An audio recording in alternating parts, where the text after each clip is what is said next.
To Supermax Z, where today I'll be doing a theory on the upcoming movie of Enola Holmes. Most people will question where the pictures come from. They don't actually come from Enola Holmes trailer. They actually come from an old movie of Sherlock Holmes from 1983. I think it's Sherlock Holmes and the Hound of the Baskervilles. It's an adaptation of a book, but we're getting off topic. So now let me state my theory on Enola Holmes. I'm theorizing that Sherlock Holmes, in the normal Sherlock Holmes way, is not actually missing or kidnapped, but instead was on a mission or a case to solve when he is going against his arch enemy in most adaptations, Moriarty.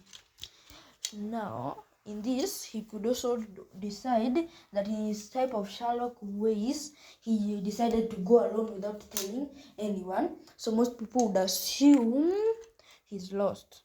Dr. Watson would go to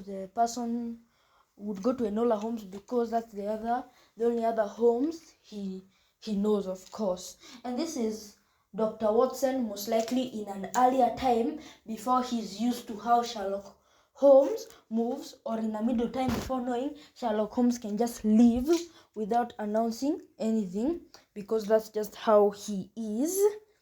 So most likely on their search they will figure out a mystery which was the one Sherlock Holmes was tracking.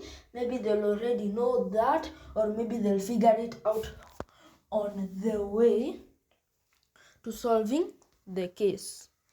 Now, that's a way in which I believe from the trailer, both of the trailers I've seen, the way the thing can move in a logical sense with how I am. I'm sure the Sherlock Holmes stories that could be the one being adapted, or some type of real world history that is being integrated.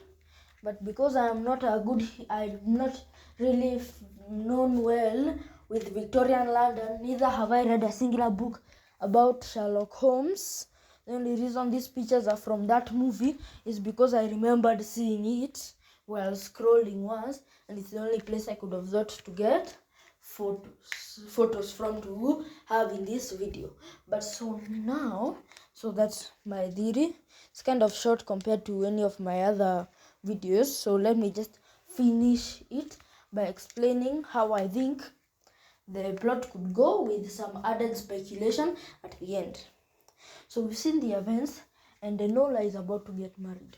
Then Dr. Watson chases her in a horse for some reason, which leads to a conflict of that's short but didn't need to be there, and then tells her that Sherlock Holmes is missing.